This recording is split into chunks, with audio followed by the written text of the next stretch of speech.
Genesis chapter 15. The divine promises and covenant. Sometime later, the word of Yahweh came to Abram in a vision. Do not be afraid, Abram. I am your shield, and shall give you a very great reward. Lord Yahweh, Abram replied, what use are your gifts, as I am going on my way childless? Since you have given me no offspring, Abram continued, a member of my household will be my heir.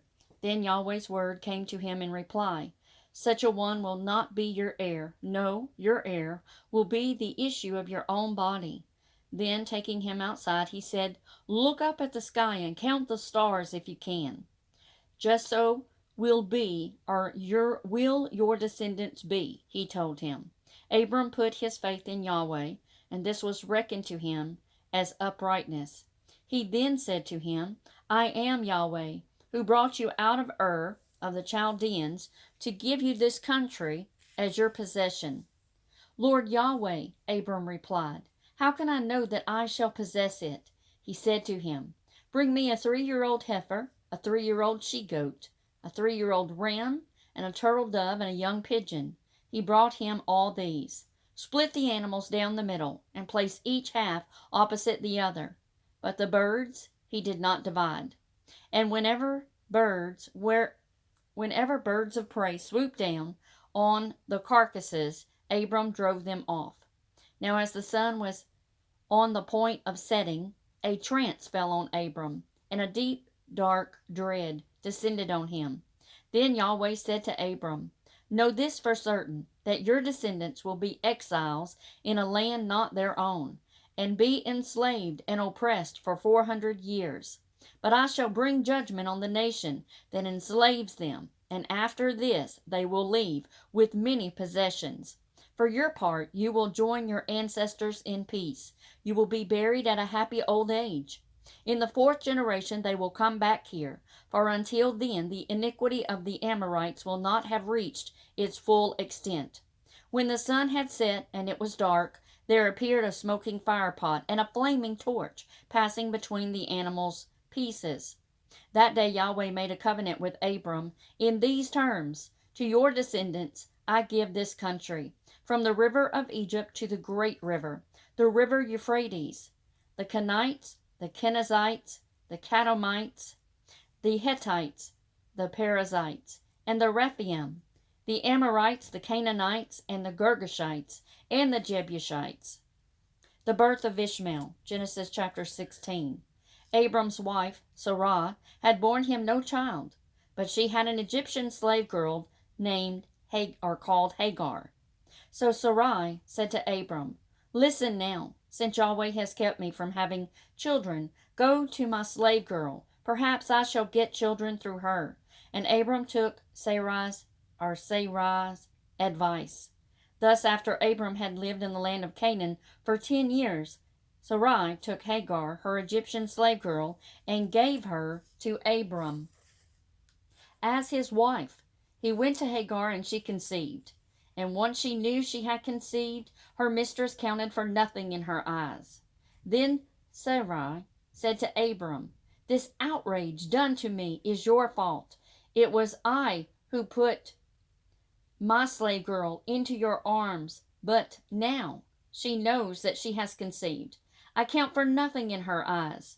Yahweh judge between me and you. Very well, Abram said to Sarai. Your slave girl is at your disposal. Treat her as you think fit. Sarai accordingly treated her so badly that she ran away from her.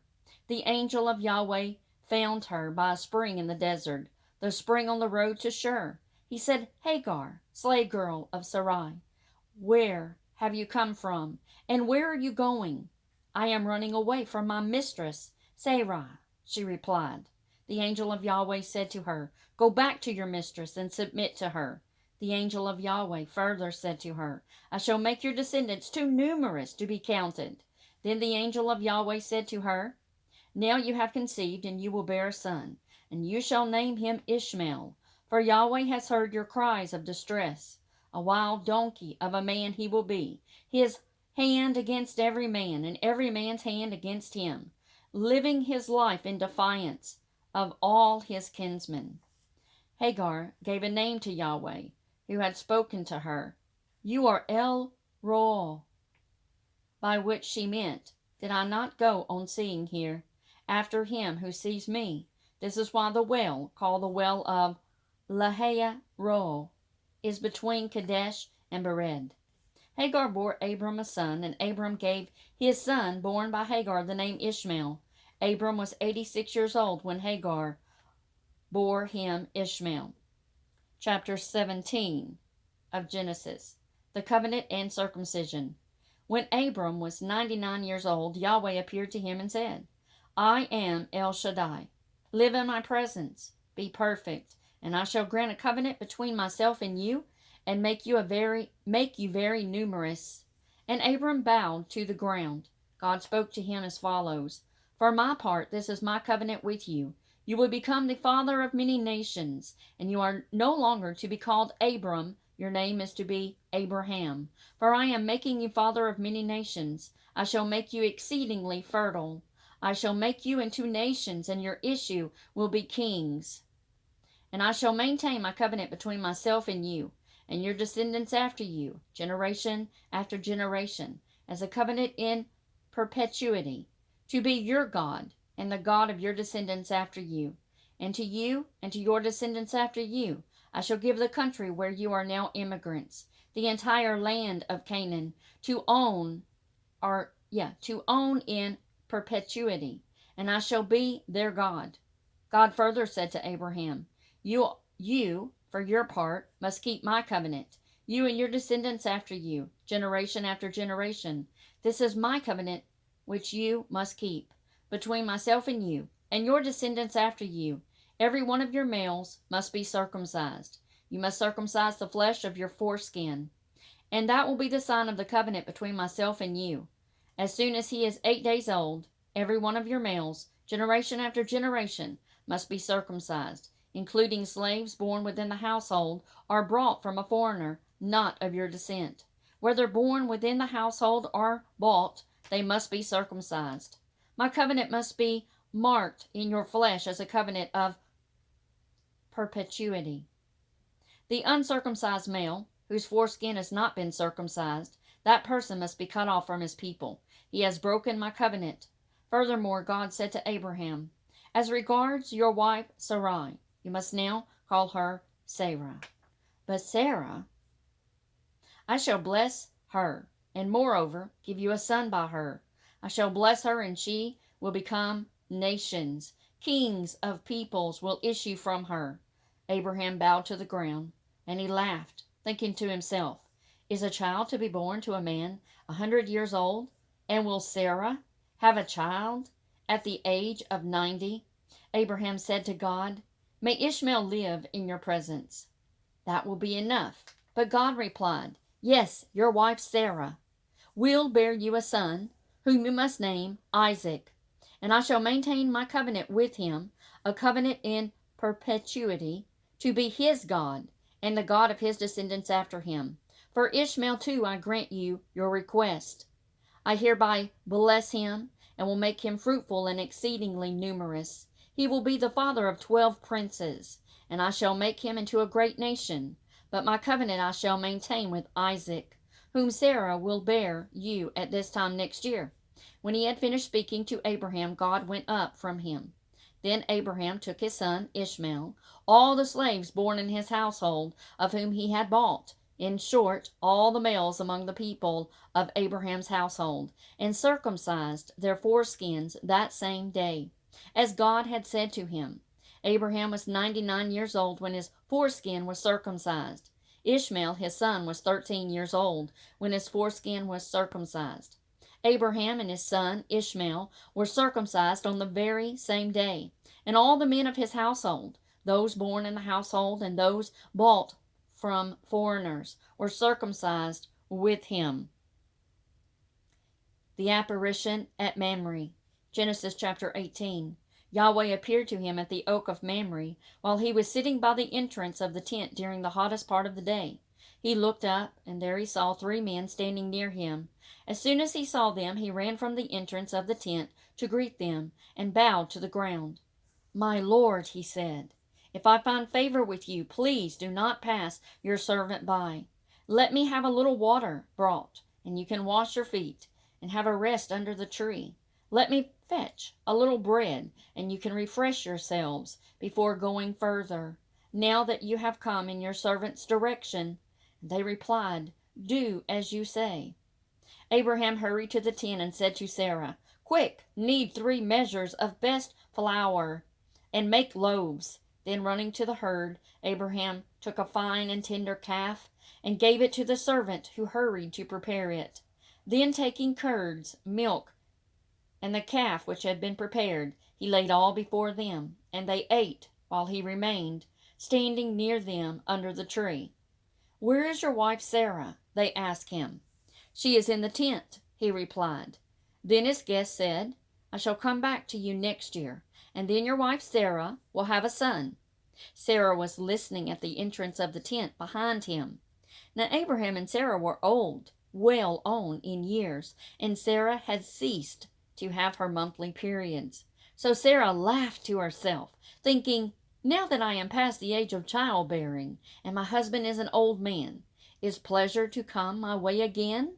But Yahweh asked Abraham, Why did Sarah laugh and say, Am I really going to have a child now that I am old? Nothing is impossible for Yahweh. I shall come back to you at the same time next year, and Sarah will have a son. Sarah said, I did not laugh, lying because she was afraid.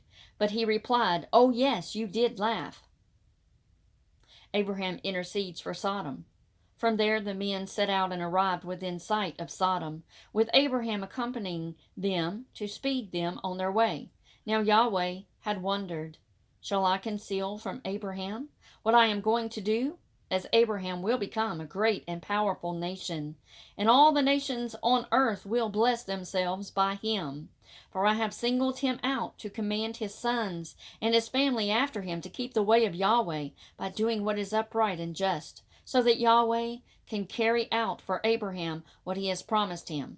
Then Yahweh said, The outcry against Sodom and Gomorrah is so great, and their sin is so grave, that I shall go down and see whether or not their actions are at all as the outcry reaching me would suggest. Then I shall know. When the men left there and went to Sodom, Yahweh remained in Abraham's presence. Abraham stepped forward and said, Will you really destroy the upright with the guilty? Suppose there are 50 upright people in the city. Will you really destroy it? Will you not spare the place for the sake of the 50 upright in it? Do not think of doing such a thing, to put the upright to death with the guilty, so that upright and guilty fare alike. Is the judge of the whole world not to act justly? Yahweh replied, If I find 50 upright people in the city of Sodom, I will spare the whole place because of them. Abraham spoke up and said, It is presumptuous of me to speak to the Lord, I who am dust and ashes. Suppose the 50 upright were 5 short. Would you destroy the whole city because of 5? No, he replied. I shall not destroy it if I find 45 there. Abraham persisted and said, Suppose there are 40 to be found there. I shall not do it, he replied, for the sake of the 40. Abraham said, I hope the Lord will not be angry if I go on. Suppose there are only 30 to be found there. I shall not do it, he replied, if I find 30 there.